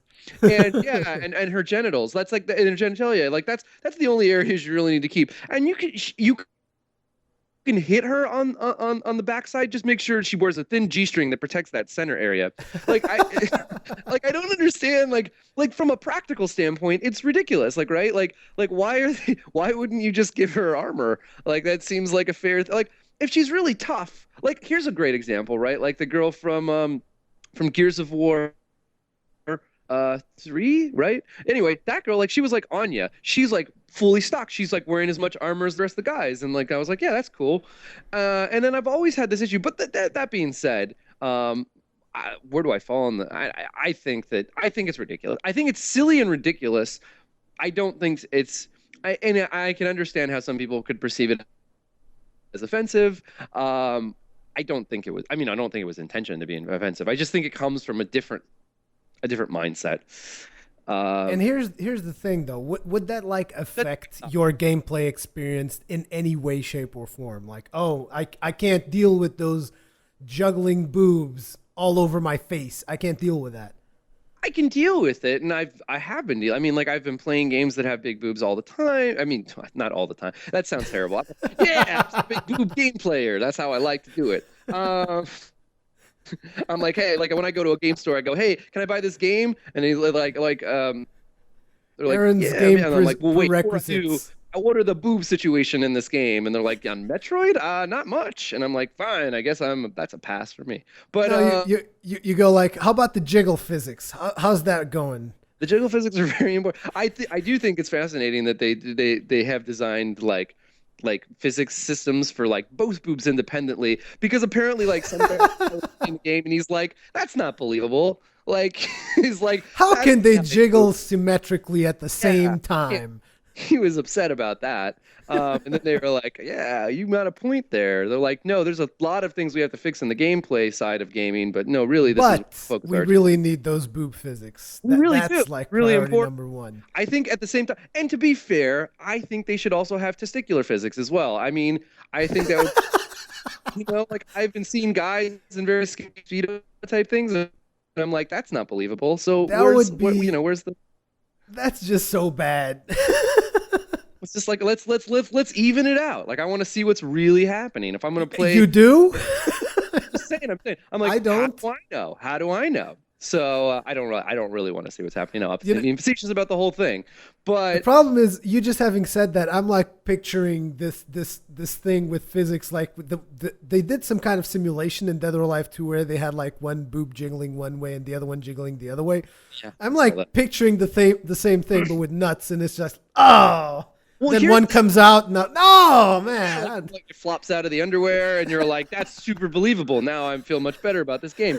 But like the gameplay is fantastic, but without that, I don't know how I would have enjoyed it. No, I think it's ridiculous. I think like I don't know. It doesn't detract from my ability to enjoy a game, obviously, if they're like gonna put a woman with hellacious breasts in a game, but at the same time, like I do think it's just silly and ridiculous. The same thing, like if I was like watching, like if my character came out and he was wearing like a rainbow colored speedo, I'd be like, well, that's just stupid. Why does he have to look like that? Like it wouldn't like Unless if the you're game. playing Saints Row. Oh, if you're playing Saints Row, you got to have it. I mean, that's half the game right there. You need the That game rainbow should be called colored Saints Row speedo. 4 Rainbow Speedo Edition. But like, You know but that someone, that whole someone game from stuff Volition, being- someone yeah. from Volition's gonna listen to this. That's gonna be a DLC pack, the Rainbow Speedo.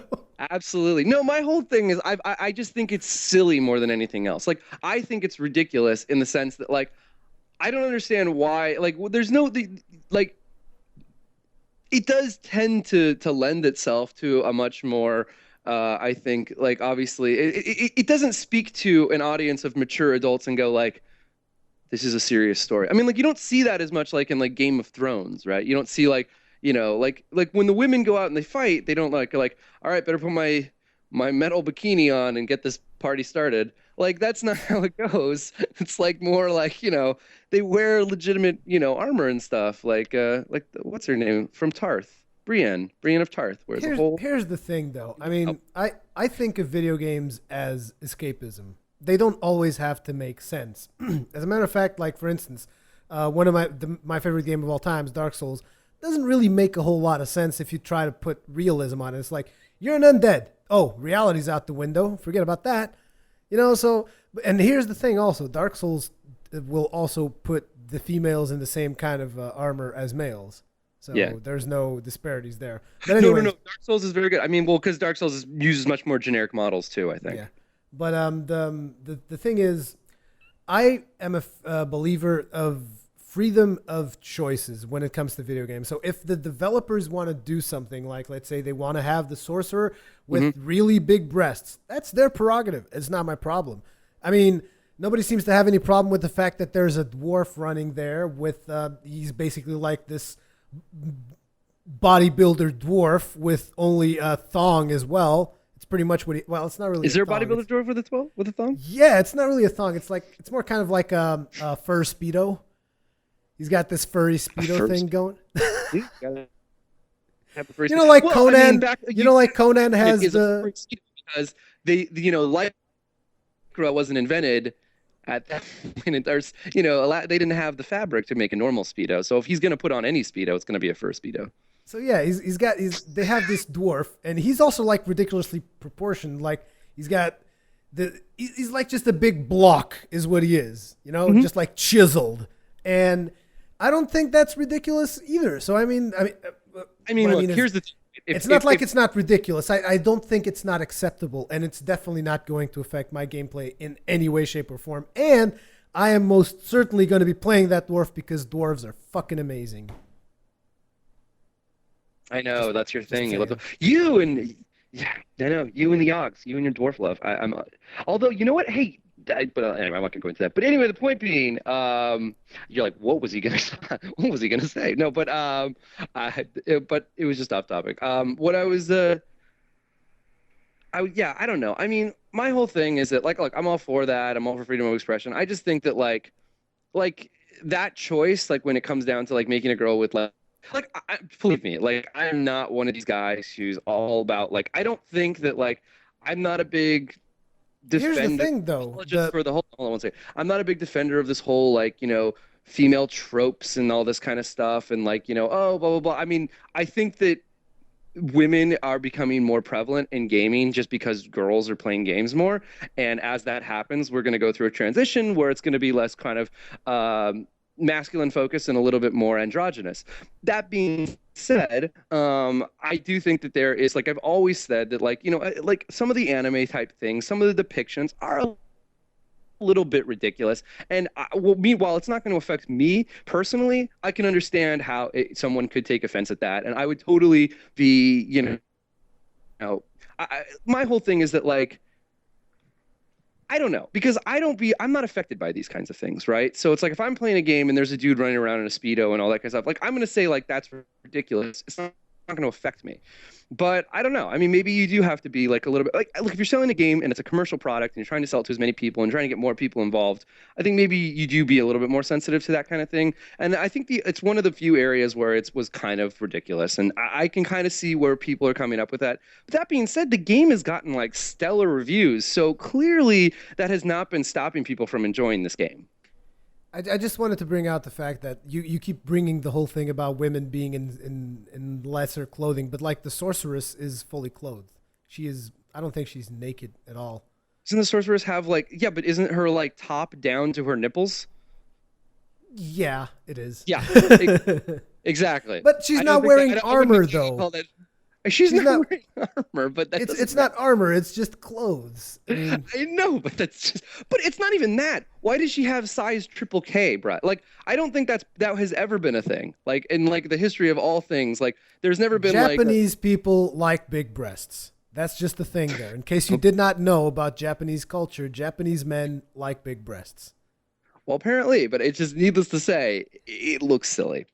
Um, that's my whole point. I think it looks silly, and that's where I'll end it. I still think the game's going to be amazing, and I can't No, wait no, until I'm that not taking. thing. Yeah, I think the game's Yeah. going to be amazing too. I just totally not here, neither here nor there. But that was the thing you were talking about, and so I responded. So the last topic, and this time we're actually going to go all the way. We're going to go all the way to the last topic. The last topic we wanted to talk about was about free-to-play games becoming more prevalent, and especially now, a lot of free-to-play games are also showing up on consoles. And we want to talk a little bit about the whole pay-to-win scenarios as well. So you want to get this started? Yeah, I mean, basically, there's just a couple of games that came out recently that on Steam and on Xbox and PSN was well, first of all, I guess it was Quest for Epic Loot, and then the other one was that I saw. I'm sure there's more. Um, but the other one that I saw that was free to play, that was pay to win kind of a situation, was the Spartacus game. I saw that. They both seem like perfectly. Quest for Epic Loot looks like a really fun game, and Spartacus I played like for like 5-10 minutes. I downloaded it because it was free. And I played it, and I noticed that there is a whole real money component to it. And then I saw a post on Reddit Games that someone posted about how you can get the Plus package for Spartacus that gives you a lot more, like a lot of coins to buy armor and gear and all this kind of stuff. And it was like $80. And he's like, okay, so for a free-to-play game, why is it more expensive to get the full package than it is to buy an actual retail price of a game? And I think that this opens us up to a whole other type of a question, which is, when it comes to to these free to play games, like, I mean, there's a level, there's a limit to these kinds of things. And I think that, right now we need to kind of figure out what that happy place is. But I do think that the free to play model opens people up to actually spend more money than they ought to. And it's a way for publishers, especially ones that are somewhat, skeevy, to kind of like figure out ways to milk more money out, not less. But Why do you just got to bring up EA? Why do you always got to talk about EA? I mean, can we not go talking one about podcast without talking about EA? about EA, No way. actually. You were talking about milking money. I mean, that to me is like EA Oh, just pops into my head immediately. Sorry, I didn't mean to cause the cross pollination in your brain there, but yeah, I don't know. I don't have anything. I think if the games are well designed and you have a a paying component there, that's okay. I think like the option should be you can play for 5 hours and earn this, or you can pay like $5, kind of a thing. I can understand that. I can get behind that. Here's the thing, and here's where I come in when it comes to free to play games. For starters, let me just ask you a quick question. Taking into consideration everything that you know about free to play games, which I believe your experience with free to play is probably not that much because you don't have a gaming PC, so you don't have as much exposure to free to play games as PC gamers have. But like, would you say that you would like to see more free to play games or less free to play games? Less. Less. I'm saying, well, depending on how they do the free to play model, right? Like Here's the thing. Me personally, I would like to see less free to play games because what happens is, look, I'm fine with there being the free to play model and all that stuff. Okay, but sometimes I feel that there's a lot of free to plays that are really, really piss poor made. Like for instance, have you heard about the SWTOR free to play? The Star Wars, Star Wars: The Old Republic. It is so bad that I cannot get a single one of my friends to play that game because of how they work their free to play in. Because here's the thing: you as soon as you log into the game as a free to play player, they tell you, "Oh, by the way, you're only receiving half of your experience. You want more? Pay for it." And then it's like you complete a quest, and they're like, "Oh, you wanted to get this extra item from the quest? Pay for it." Oh, you want to get this skill so that your character can move faster? Pay for it. Wait, oh, you want to get more loot from? Hold on. Before you go on, wait, I have a question. So when they say pay for it, do they mean that particular item as a microtransaction, or do they mean that you can just pay a monthly fee to get these? You can pay a monthly fee, What is or the you monthly can fee? buy that. The monthly fee is the normal. It's I don't know, $15, whatever, the standard MMO fee. But the thing to me is, I mean, I thought it was like $9.99 now. That game should have never gone free to play if that's what they were going to do, because it is so bad that it actually turns people off from the game. Yeah, I think that, I mean, yeah, it's look at it this way. You know how games sometimes have that feature to hide your character's helmet? Yeah. That's a paid feature in SWTOR. Yeah, no, it definitely. This is what I'm talking about. This is what this is what I'm afraid of, and this is what I'm saying is that like it leaves too much leeway for the publisher to milk money unnecessarily out of the gamer for features that would come standard with the retail price of the game, and also you would be paying less if you were to simply buy the retail price for the game. So this is what I'm saying. Like this is where I think we have to. This is where I don't trust the industry to be responsible with it. And I think that if it was handled appropriately, great. But I don't think it is being handled appropriately, and I think that's the problem right now, is that you're coming across these things where it's like, people are, they're creating these games that are free to play, where really you don't even, if you don't pay at all, though, you're not getting the full experience, which is fine because you're getting it for free. What about like a game that you pay for but at a reduced price, but maybe has some components that you can pay extra for?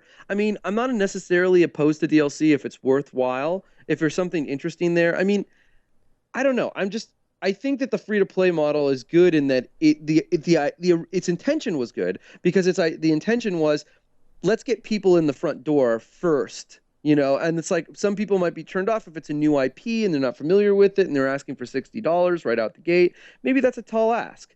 But if we can get them in the door first, then we can start charging doing these microtransactions. I just don't like not knowing the total cost for what I'm getting.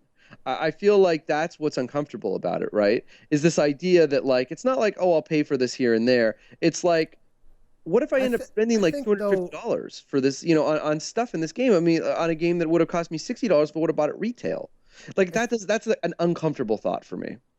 I think it's this is actually an issue more with gamers like you and me, which is we're kind of older than the average gamer because the average gamer is usually around, I don't know, from the 15s 15 years Well, old till wait, no, no, no. 25. That's not the average gamer.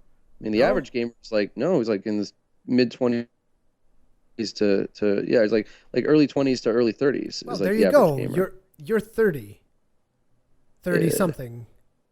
I am 25, you liar. What? No, dare you. If I you're didn't realize 25, I'm the 15. express everything. Anyways, what I'm saying is that basically we're used to that old experience that we used to have, which is we go to the retail shop, we buy our box, and it's like everything is there. You don't have to think about DLC that's going to come out in the next hour after your game releases, you Right. know? And I miss that experience. I Well, miss, I think day one knowing DLC that is I've kind of walked. bullshitty thing. What? I think day one DLC is kind of crap.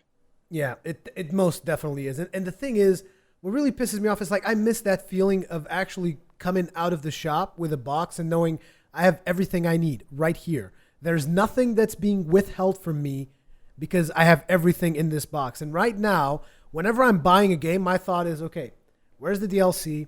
Where's the hook? What kind of trick are you guys going to play on me? Are you going to sell me the ending of the game? Are you going to sell me additional See, characters from my and game? that's the line, right? That's where you're. It's I think here's the thing, right? I'm If jaded. you pay for stuff, it should be additive to the experience, not pertinent to the experience, right? So, like for instance, if I want to pay for something extra, that that is an additive experience, not something that I need. That's not something that's necessary for that experience, right? So it's like if I'm playing the game and I'm going through, I should be able to play my game if I have the game. I should be able to play it from beginning to end without purchasing anything and experience the game. But if there was something else like, oh, you want an extra level, you want an extra weapon, you want an extra this. I understand that. But then again, there should be a complete package there. I mean, look, it gets a little ambiguous, right, when you come talk about extra weapons and extra things like that, right? Because you're like, well, what constitutes the complete game? And like obviously, there's a lot of like adventure games and like RPGs where there's a lot of side quests. But like, I wouldn't be comfortable with all the side quests being DLC. I understand if they want to, if like people really like the game, they're like, we want more, and they're like, okay, well, we'll sell you these extra missions, and they're like $5-10 a piece, or $5 to $10 for like a pack of them, and you're like, cool, I really want to play more of that, and then that's one thing. But I think out the gate, there should be a complete game that from beginning to end feels like a complete experience, and you Here's the know, thing, though. Even that kind of bothers me at this point. Even that, like, oh, we're gonna give you this extra mission for 10. Even if it's, I don't know, maybe even if it's like 2 months down the line or something. I think even that bothers me because at that okay, point, like imagine if I'm already done with the game, then I won't even think about it. It's not gonna be a problem because I'm not gonna buy it. I'm done. But if I'm not done with the game, if I'm like still in the middle of playing through it and I see this DLC coming up and I'm like, God damn it, you sons of, oh, I just go in a complete rage fest because I,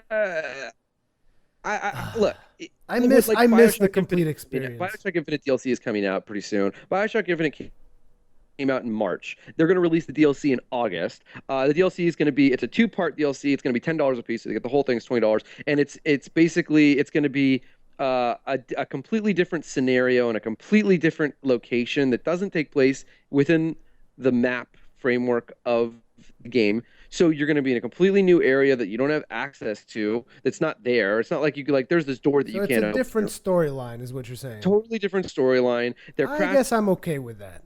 That's like because you know why though? Because you and I also come from the old PC side of having the standalone game and Expansions. then having expansion packs. Right. Yes. See, in my What you're head, a telling me DLC should be though, expansion. that is an expansion. What you're telling me right there, that sounds like an expansion of content. Like say you had StarCraft and you had StarCraft Brood Wars, which is the last expansion I remember of purchasing.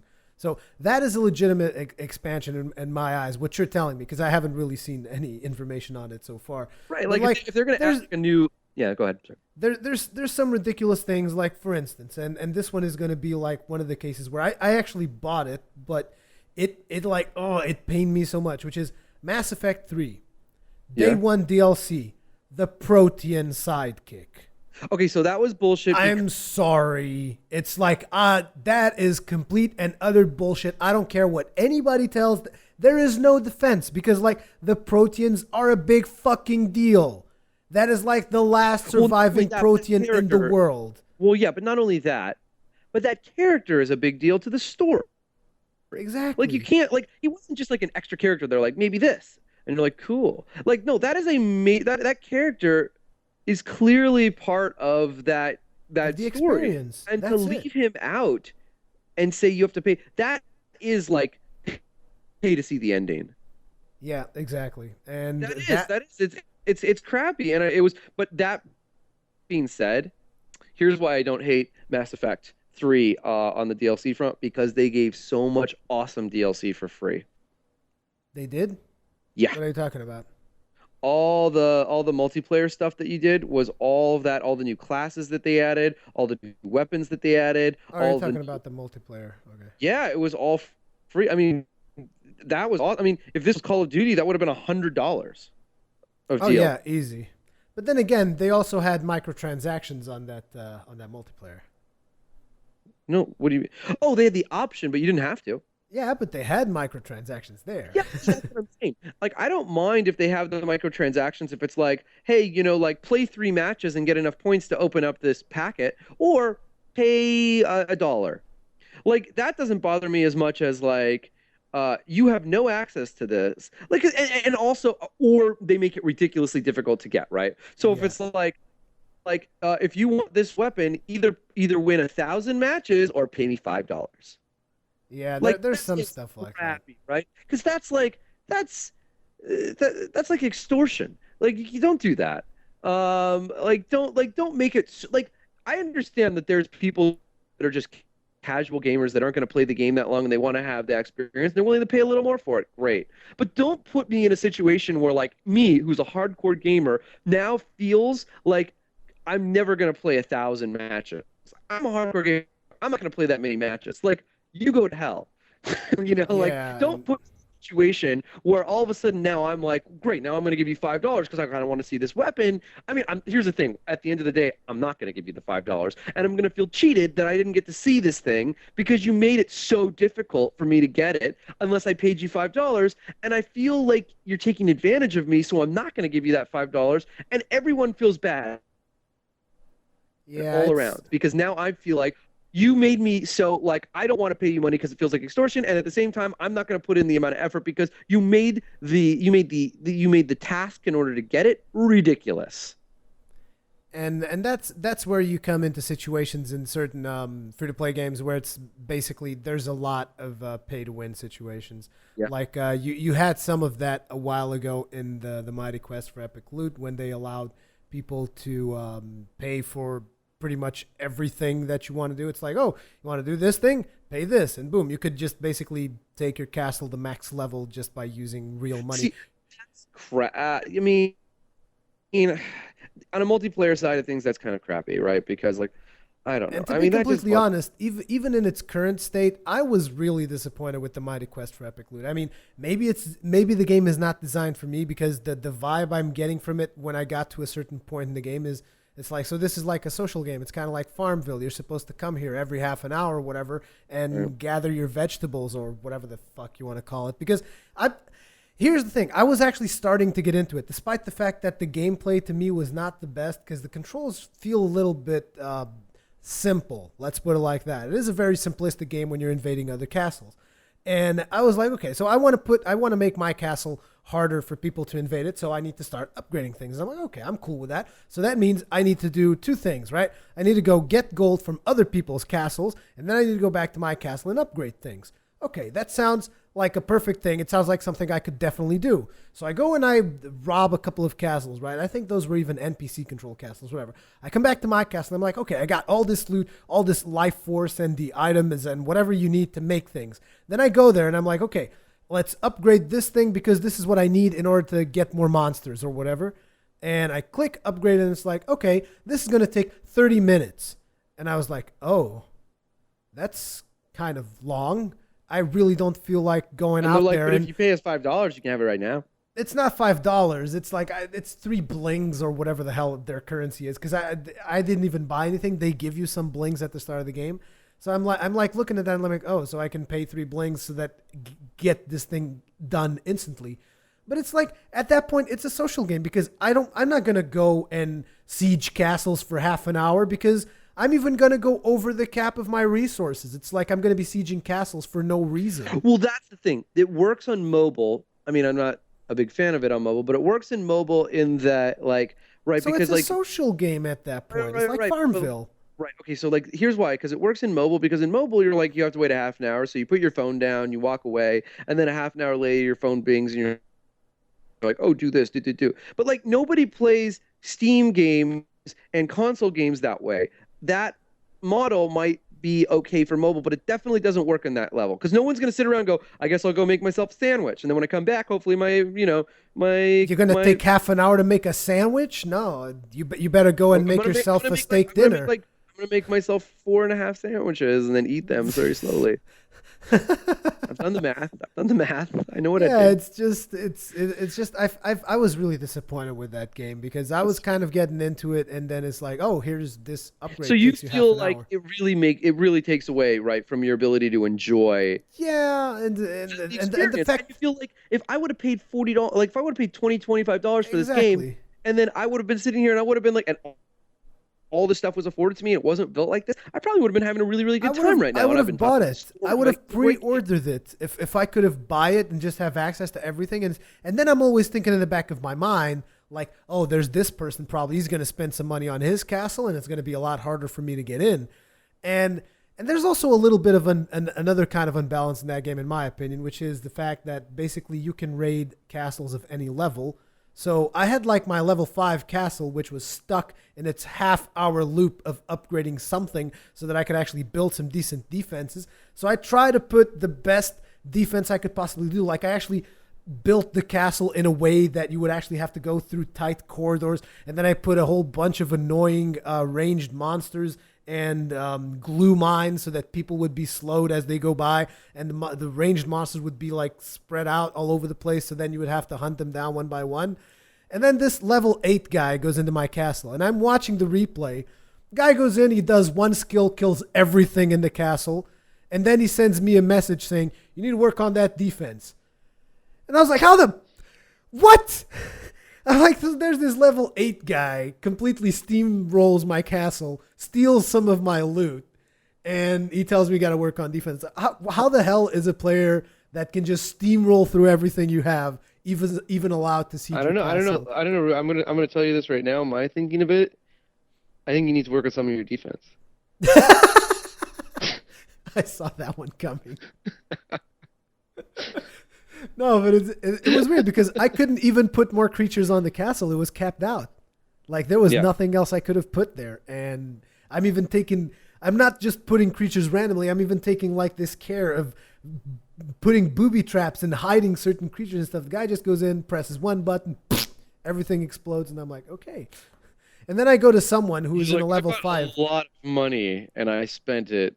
No, I'm not saying it's that, but like I went to a level 5 castle, which is supposedly a castle that should have the same level of defenses as mine. And like he had 3 boss level enemies at his doorstep. And I was like, how does this work? Yeah, that's crazy. So I didn't get it. I don't know if people are using real money to do it. I don't know what's going down, but it completely turned me off. The thing that really turned me off wasn't even the bosses or the guy invading my castle. It was just, oh, I want to upgrade my castle. Here, wait half an hour. And I'm like, okay, if I want to play Farmville, I'll go to Facebook. Thank you. Bye. I hear you. Well, That's crazy. I do How believe are we that's doing on pretty time? much. I do believe that's pretty much it. We're about closing up on 2 hours now. Yeah, I was gonna say. I was like looking. I was like, wow, it's been a very very long time. But It's fine. it was good as always, and we had a lot to discuss. So that was very I cool. like how you criticize our own podcast. That's amazing. What? I didn't It criticize. was good. It was good as always. It's just like It was good that's as not up to always. the audience to decide. It's been good. That's Well, that's it. not criticizing. I'm touting. I'm doing. It's hey. It's called promotion. It's called self promotion. Ah, Let me explain to you how this thing works. I don't know if you know how the entertainment game goes. But this is no, you I've got to no promote idea. yourself. You got to believe in yourself. All right. I believe in myself. I just don't believe in you. Oh. That was really witty. Okay.